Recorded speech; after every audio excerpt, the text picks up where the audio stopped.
I'm going to be talking about cstates and the effect that it has on how much of a negative curve you can run on your PBO offset. So we have corecycler. It's been running for a little over 22 hours on the Y-Cruncher custom config. We have 0 total errors, and all the cores are hitting their max clock except for 7 and 4 and 6. That's beside the point. But if this happens to you, you have to isolate these cores with another corecycler test, like one thread, Prime 95, huge FFTs or something like that. Anyway, this is with cstates disabled on the 5700G. So what I discovered is that cstates can have a big impact on your stability and performance. So we're going to go into the BIOS, but first we're going to open up just a regular Y-Cruncher console.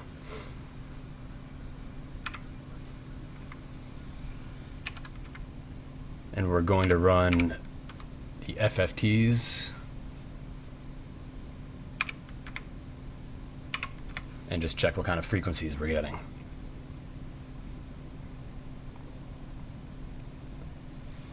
So about 40, 46, 72, 75, somewhere in that range.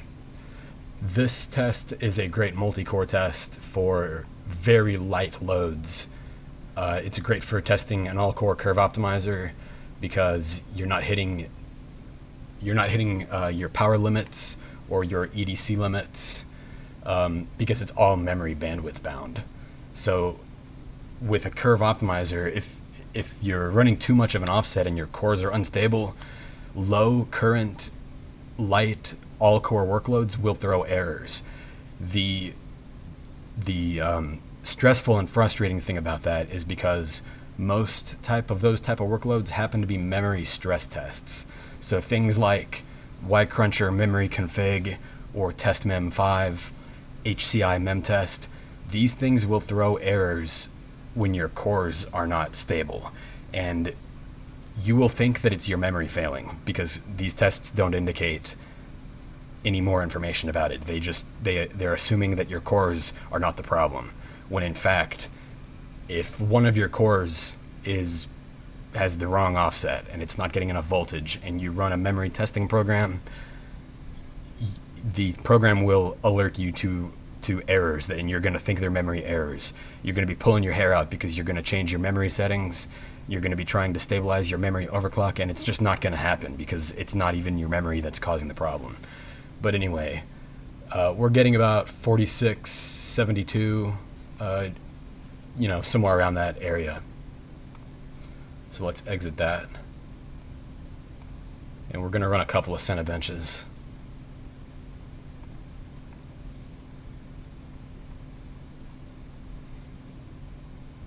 Let's let this cool down just a little bit. Memory testing, especially like the Y-Cruncher thing, any memories testing programs, they're not going to heat up your CPU too much, which is what you want when you're testing your curve optimizer, because you don't want to be temperature limited. You want to be seeing if you're hitting your max frequencies at very low voltages.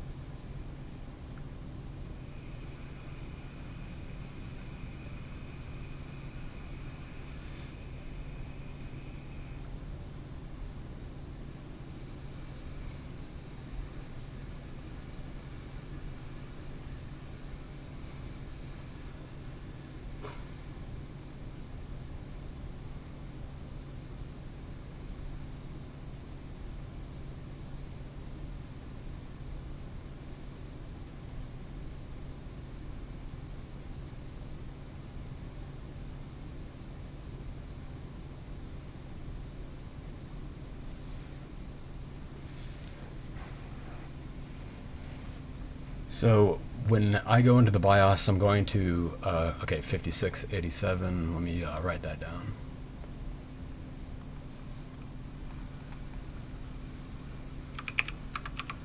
I'll load up another config and we're going to run some benchmarks to compare this. Let me get another one just for baseline.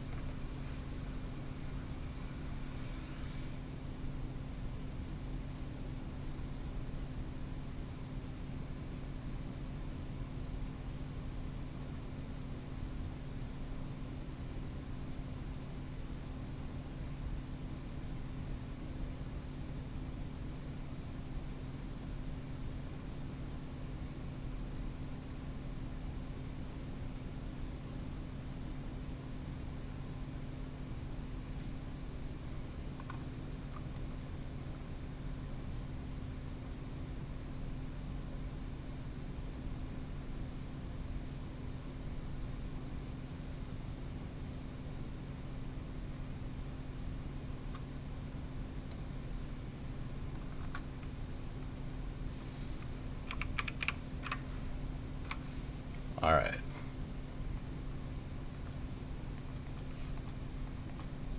So we'll cover some of the BIOS settings, and there's a couple more things I want to show you. Particularly, we're going to be focused on the C states and how this will drastically affect your total system stability.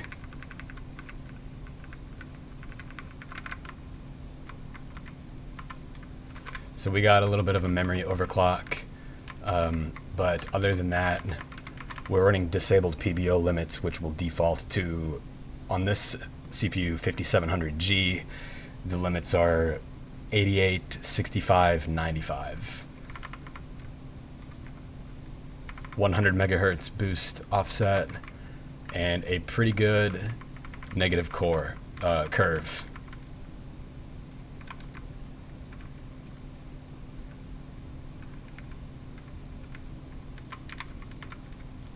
So now what I'm going to do is enable the C states and enable the DFC states. Normally these are synchronized, but I'll just go ahead and lock them.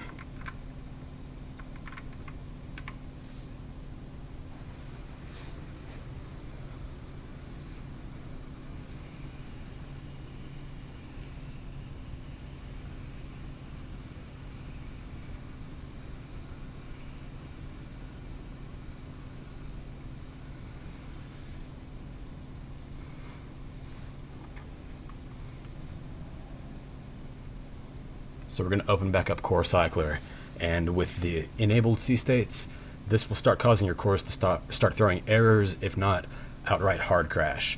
So I happen to know that Core 4 can hang on for a little while after testing this for a few days, so I'm going to go ahead and restart the program, because right now this corecycler will pick a random core at default.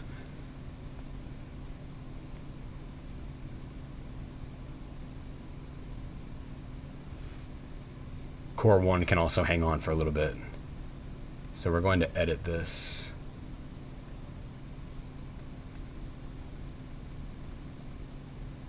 You can edit the configuration file for corecycler here, which is what I have done because this is not the default config.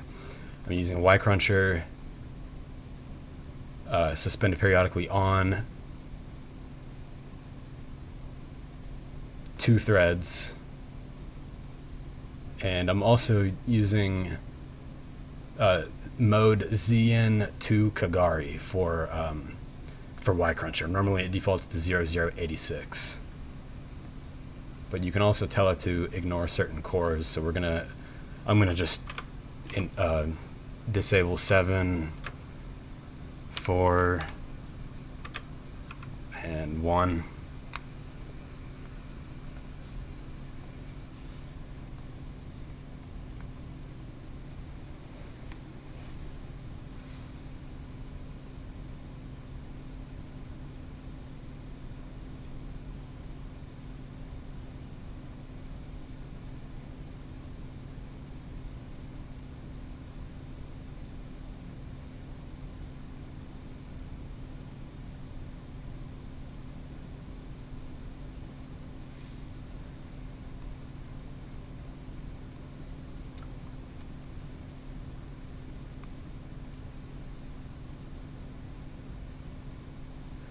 this can take a minute, but within one iteration, it'll usually pick up instabilities. Some cores will throw a soft error, other times you'll just get a completely hard crash.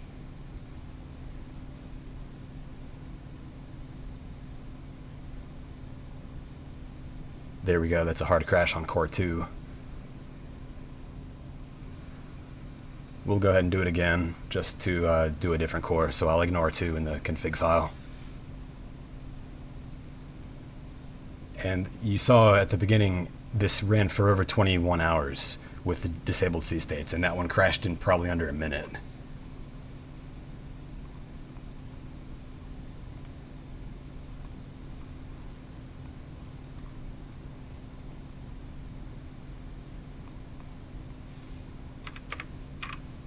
Oops.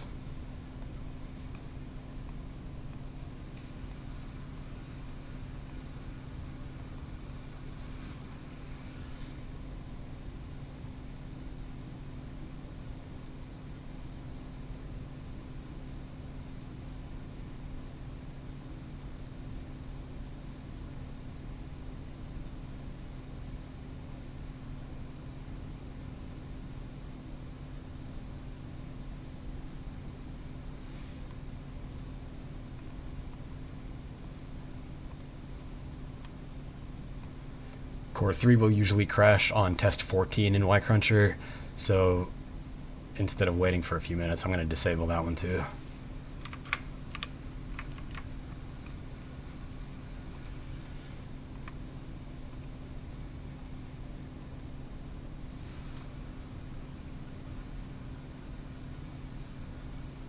Hard crash. I didn't even see what core that was. But anyway, you get the point. The C states is definitely impacting this. So now I'm going to load up a profile.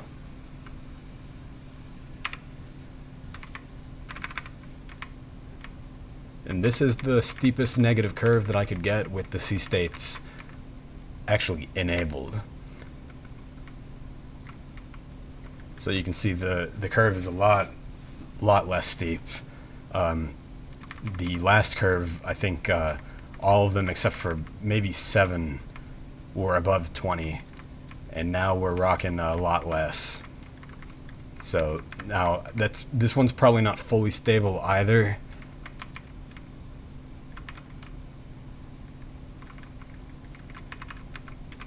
But it does survive a little bit of the corecycler instead of just outright crashing. So now we're going to do another frequency validation, see what kind of differences this makes in benchmarks.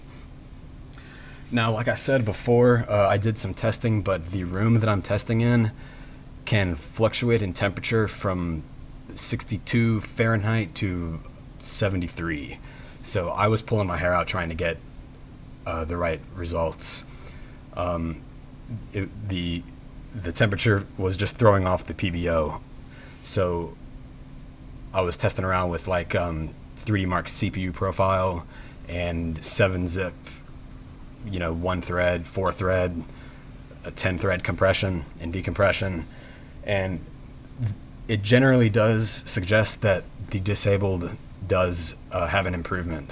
But the temperature is even bigger of an impact when you're running loads like the multi-core low load workloads where your CPU is not even 50 degrees. So 1 degree change in ambient temperature can be massive because you're going from 48 degrees to 49 Celsius, and it can cause a huge fluctuation because those are the type of workloads where this is going to affect you the most. So here is yCruncher test 14. And now we're rocking about, I think the last one was like 4675. We've just dropped 30 to 40 megahertz on this test. This is a RAM limited test. The curve is lower and C states are on. So with the other one where I was hitting 4675, the curve was steeper and C states were off.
5639.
$56.47.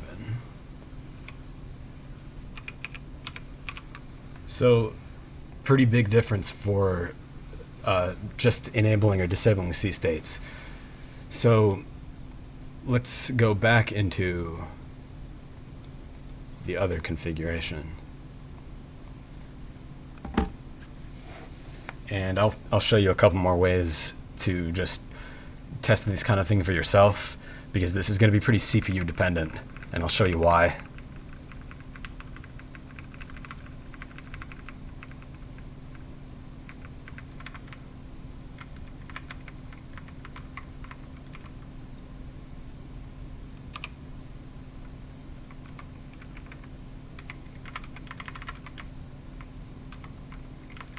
So on this CPU, core 1 and 3 are the better cores of the system.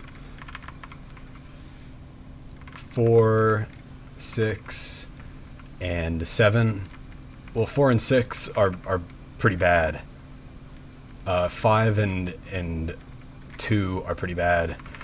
7 is not bad, except it has to be low, or else it'll throw Windows hardware 19 errors, and this corecycler and stress test programs won't throw any errors on Core 7, but unfortunately it does. This one will cause 19 errors, Windows 19 errors to appear. So if you have a CPU, for example, a 5800X or something, where you have 7 good cores and then 1 trash core, that trash core is going to bring down your multi-core performance, because loads like Cinebench or anything where all your cores are requesting voltage, the voltage that gets applied is the one to your worst core. So that's going to, if you have, core 7 needing higher vid, then even though all your other cores are good, they're going to be getting the vid that core 7 receives. And they're going to be running at the frequency that core 7 can run at with that vid. So, that would have a bigger impact on you if you're able to use the C-state thing to increase the bad core. Then you could be looking at, a substantial boost in Cinebench, more than just 30 points or whatever that was. You could be looking at a significant boost, especially if you could take your worst core. If you're running a negative 25 offset on all your cores except one that's just trash, and maybe even running a positive offset, then boosting that one in order to lower the voltage that core needs is going to really help you out. So the C-state thing is a power saving feature, and when it's enabled, it does have a pretty drastic effect on how much power consumption. For example, when I pull it from the wall on this system, having C-states on can save like 8 watts, and considering the entire system only pulls like 35 or 40, it's like a significant percentage of your total system power can be saved. So if that means something to you, it's a good, it's not a bad I guess feature that these CPUs have. But when the cores exit out of C6, they don't go back into it until what they're done, until they're done requesting that. But the thing is, in fluctuating workloads, cores can change power states and boost frequencies once per millisecond if needed. So the reason why it causes errors so quickly is not because the cores can't handle the frequency. So the cores they're fine at a steep offset with the C states enabled when they're actually in state C0. When they're executing instructions, they're not stable. But when you tell Y-Cruncher or corecycler to suspend and boost, and suspend and boost, which is more indicative of like when you're web browsing or just sitting at idle on desktop, it's the fact that the cores are in a deep sleep C6 state and then get called to execute something. And that something could be something like AVX 512. It could be some intense, like an intense single core workload. So you might have something that calls for something heavy on one core, maybe boosts it to a higher temperature. That core, when it's done, will fall back into C6, but it'll be at a higher temperature for a few milliseconds before it enters back out of C6 with not enough voltage. And then by that time you crash. So it's not the actual frequency causing the instability. It's the waking upon loads. So I think this may have something to do with motherboard motherboard dependency. I think, now I'm not sure, but this Asus board might, you can change the CPU voltage with a positive tiny offset, like 6 millivolts or 12 millivolts. And from my testing on any CPU, this will allow you to run a better negative curve, because this is different than the curve optimizer, which is it's not a linear offset. The curve optimizer reduces different amounts of voltage at different frequencies. This will simply shift the entire curve up and down. So if one of my theories is correct, that the board just doesn't give as much voltage as another board, for example, then the idle load when you're sitting at state like C1 or C0 could be offset by a few millivolts, which is why this happens. So I haven't tested that, but what I do know is that it has something to do with coming out of C6 and then going back into C6.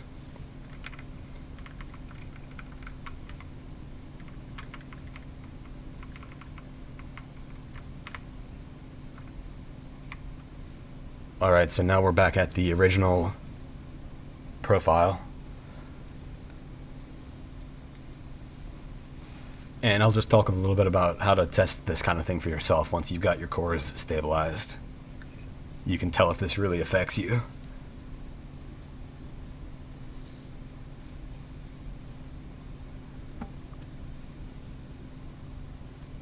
So one of the tests is 3D Mark. And I'm not going to do the full 3D Mark suite or anything like that. I'm just going to show you a useful tool.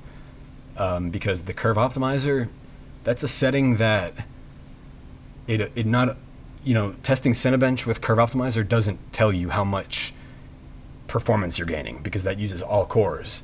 So what you want to do is run something like CPU profile. If you have something that has more than 16 threads, you can keep that enabled, but that just runs the 16 thread twice. So you can test simple 8-thread workloads and 4-core workloads.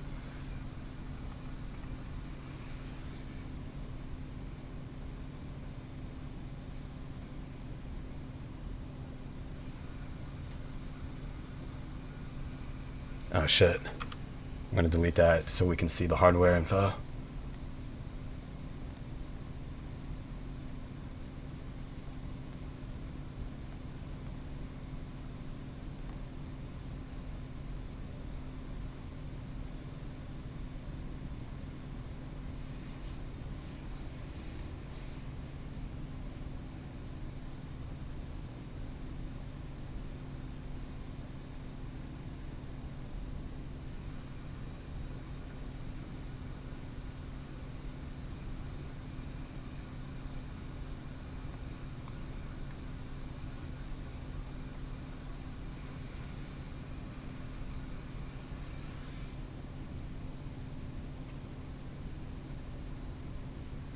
This is a sweet test.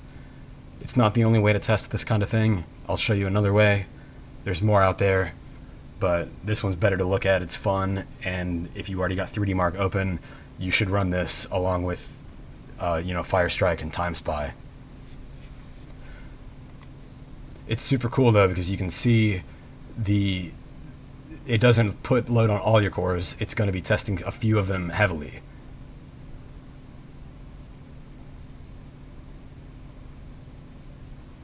I'm not going to run this whole thing, but you get the idea.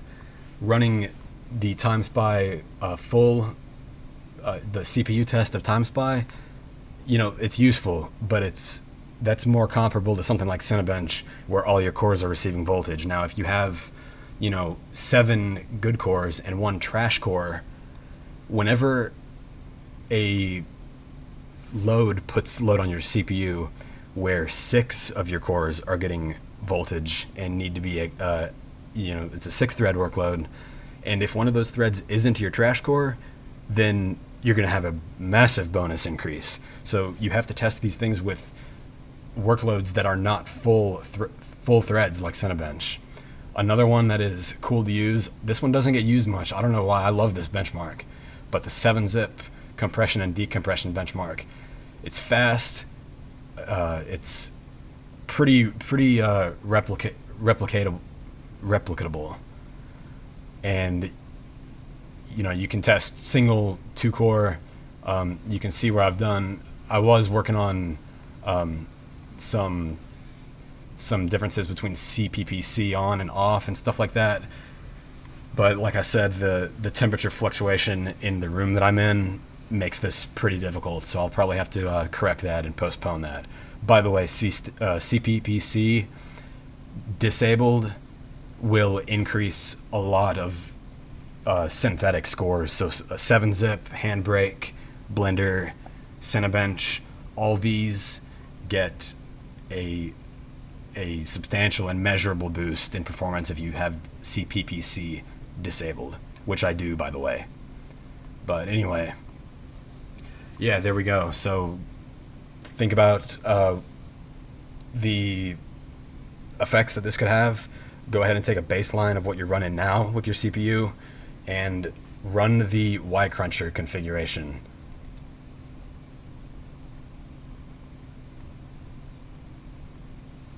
This just punishes cores. Even if you're not testing this particular type of instability caused by cstates, this is still a better,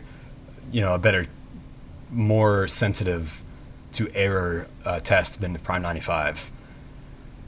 I'm not saying you shouldn't run that. I actually need to run this some more because those cores weren't hitting the top frequency. I usually don't run this user profile with the 100 megahertz boost offset. I just figured that would show a bit more on the frequency effects. So yeah, you'll want to do things like, I need to change this to Prime 95. I need to change this back to 1 thread and SSE and then maybe test AVX or something, and I need to ignore all those other cores except for 7 and 6, and there was another one, something like that. Anyways, the ones that don't hit frequency, you have to test this on a test so that it actually hits your frequency, because the corecycler was running for 20 hours, but none of those hours during none of those hours were those cores able to hit their max frequency. So that testing is invalidated for those cores. If anything hits, let's just see if we can make Core 7 hit a higher frequency.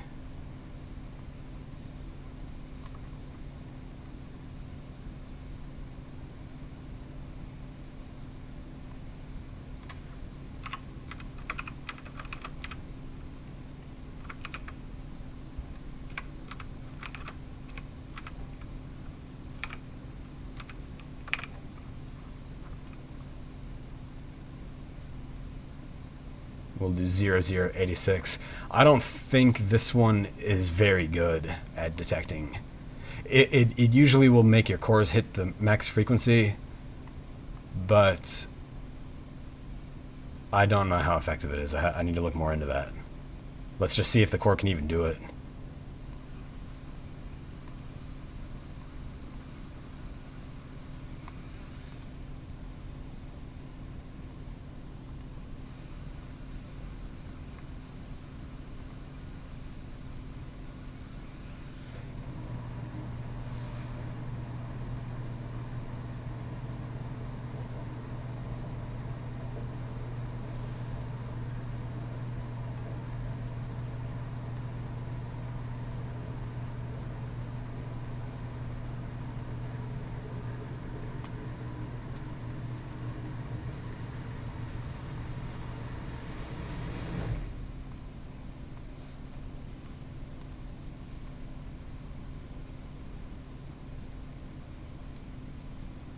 No, that's not really working too well, is it?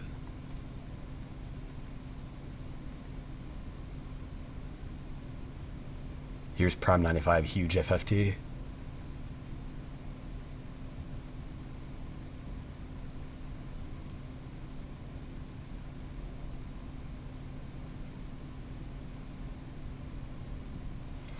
This is going to be... It looks like the core probably can't do it. It's not really something that should be at the top of your list, but, you know, who knows? Just keep that in mind. Thanks for watching. Let me know if this affects you, and you might be able to find something new out for yourself.